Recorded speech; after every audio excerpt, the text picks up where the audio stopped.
Thank you very much, Governor of Nakuru County, governors, members of parliament, leaders of various political parties, ladies and gentlemen, hamjambo.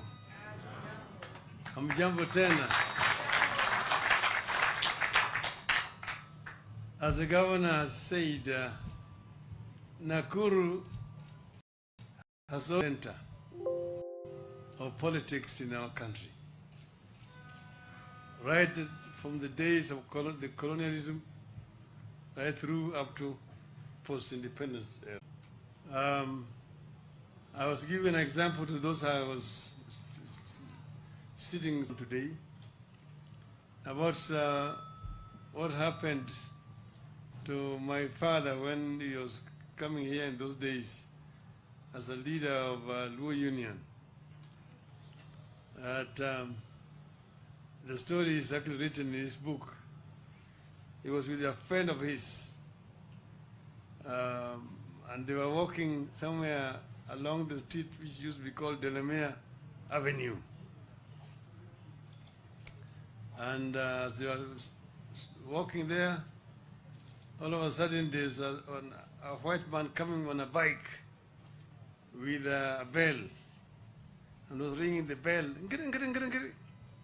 Lord Delamere. Lord. Then Lord Delamere was coming, announcing that he was coming on a horse-drawn cart. So when the Delamere came, they were standing. You're supposed to stand on attention. But his colleague forgot to remove his hat which he was wearing. And as soon as Lord Delamere's convoy passed, the Askaris came. This say, how dare you wear a hat when the Lord is passing? That was Nakuru those days. But anyway, we chose to come here to Nakuru because of the significance of this city to our politics. And we come here to launch what we are calling Azimio la Umoja, a roadmap to united political action. My dear people of Kenya, in March 2018, President Uhuru Kenyatta and myself came together as a historic moment that turned political rivals into partners for Project Kenya. We came together not to serve ourselves, but because we realized that continued political rivalry, they would continue to suffer, and the cohesion of our country would continue to be at risk. With that unity, we were able to dissect the problems troubling our country. Sluggish growth and dwindling incomes, insecurity, exclusion from economic and political life of the nation, tribal rivalries and competition, corruption, divisive electoral processes, lack of a shared sense of civic responsibility. In the month that followed, Kenyans spoke. They expressed deep fears that our country is built on sinking sand, that ours is a nation whose systems are getting broken as time goes by, that time is running out for us to fix the systems of the nation. We cannot continue burying the truth that our country stagnates every election year. We cannot continue lying that ours is an equal and happy society. Sooner rather than later, the truth will catch up with us. Indeed, it has caught up with us. No one can deny that we are several countries in one.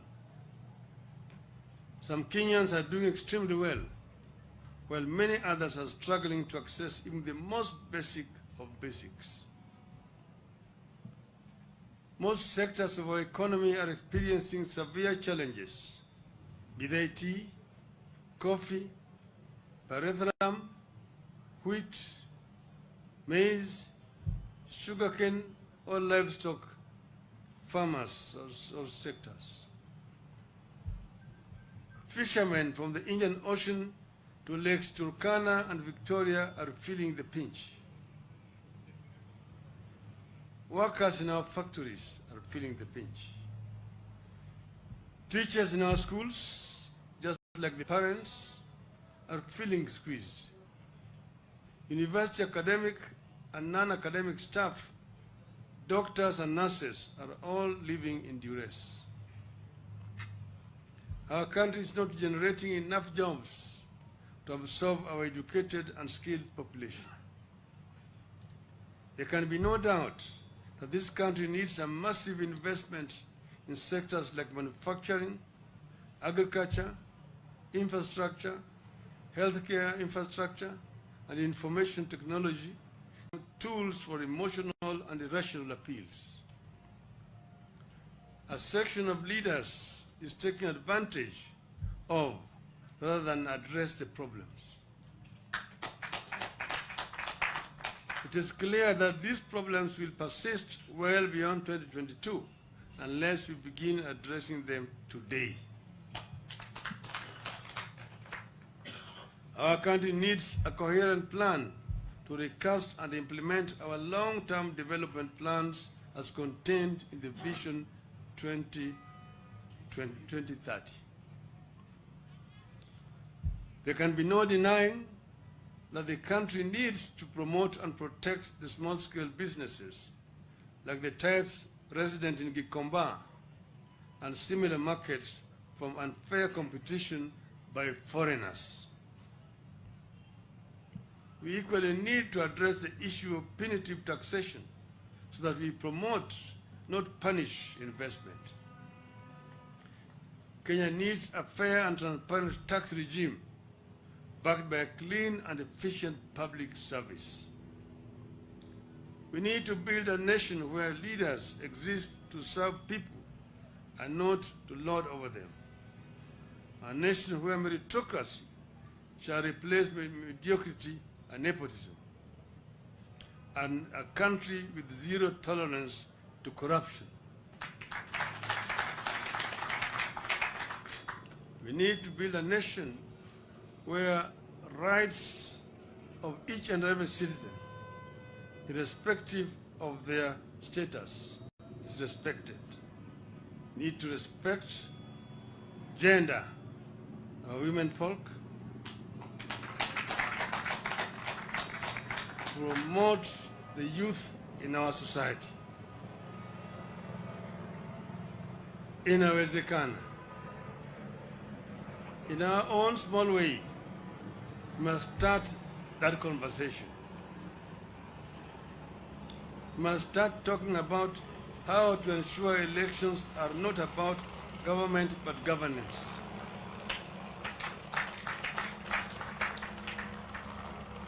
A country where elections are not death paths or traps.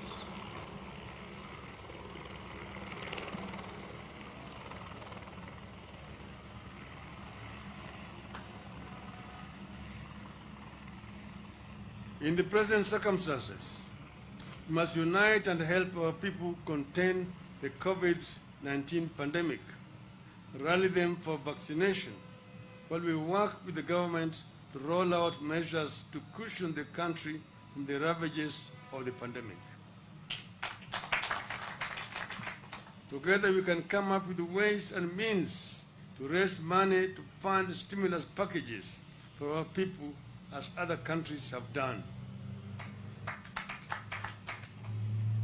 Fellow Kenyans, over the years, we have weathered strong storms and tides to resolve our problems and take our country forward.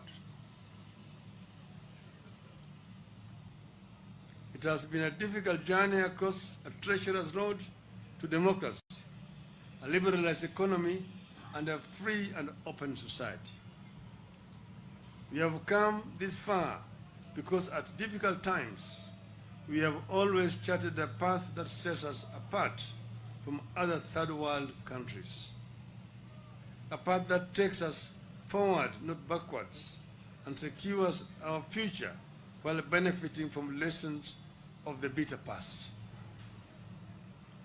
And so today, we are here to launch another united effort to address the problems afflicting our people. The journey we start today is intended to create the political and ideological unity that we require to confront the problems afflicting our people. We are coming together with a political and governance framework that ensures our economy works for each and every one of our citizens. We believe that to address the problems afflicting our people in a sustainable manner, we must bring the diversity of our people, their leaders, and their problems onto one table and embark on a systematic and transparent search for solutions as equal stakeholders in Kenya's future. Our society is diverse and divided and complex. No single man or woman can be our sole Messiah. We therefore have no option but to build inclusive political processes. We must therefore urgently embark on uniting, not dividing our people, not pitting people against each other, not pitting the poor against the rich, the young against the old, one faith against the other, tribe against tribe. That would be a strong recipe for a violent competition for political power. Kenya cannot afford another era of election violence. Kenya is too divided to be splintered any further. We must unite to safeguard the victories we have scored over the decades and advance them to protect our democracy and freedoms, our diversity and inclusivity, our shared prosperity, and our morals and ethics. We must unite to build prosperity and share it equitably on a table where everyone feels represented. We need a united front against corruption and impunity. We must unite to fight for historically marginalized parts of and people of Kenya. We must unite to create wealth instead of using poverty as a political tool and unemployment as fodder for electioneering. You have to create a culture of forgiveness and not vindictiveness. We believe that to forgive is to be a leader. The times require that we proceed with the tradition of unclenching of our fists and shaking of hands, even with bitter opponents, if it serves the nation. The challenges require that we continue with the tradition of making compromises, coalitions and alliances for the sake of the nation. Going into 2022, we must cleanse the land of the spirit of anger and bitterness, the spirit of revenge and entitlement, and continue on a path that reconciles, unites, calms, and stabilizes the nation. That is the journey we are embarking on today. We must recommit to a leadership that continues with the spirit of good neighborliness and Pan-Africanism, not one that undermines it. We recommit to a leadership that strengthens, not undermines, our ties with all international partners who have stood with us in good and bad times, and the new ones willing to work with us. The journey towards a mass movement that we set on today aims to bring on board Kenyans of goodwill, citizens, leaders, movements, social formations, and institutions dedicated to advancing people-centered democratic governance in Kenya. Within a short period of going around the country, we will unveil the vehicle that has space for the diversity of Kenyans to the promised land.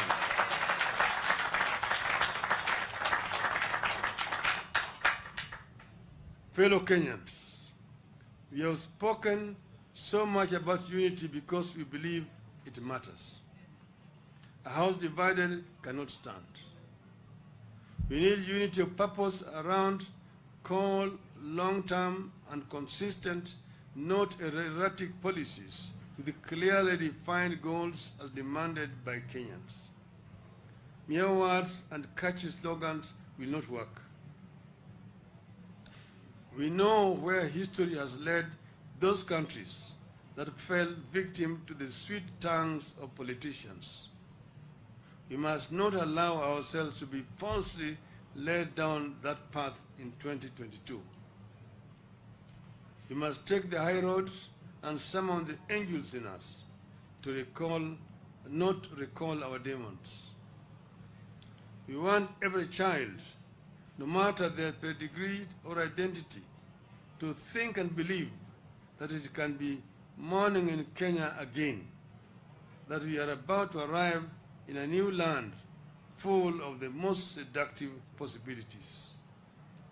Let us rise together to fulfill the dreams of our children and reclaim our great destiny. We must fix this country, fix its systems, fix its politics, then fix its economy.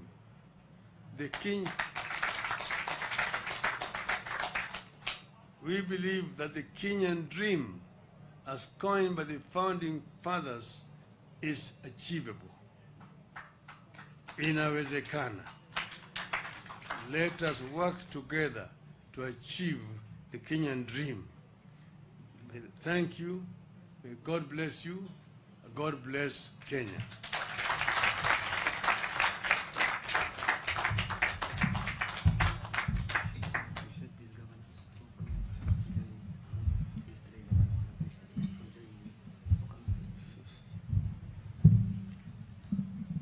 Let me recognize before I hand over to Governor Lee that we have got governors here, Governor Anwar Guru from Kirinyaga, Governor Nderitu Murithi from Laikipia, Governor Wycliffe from Besa Paranya, the Chairman Emeritus from Kakamega. I want to thank you all for joining us here today. Thank you.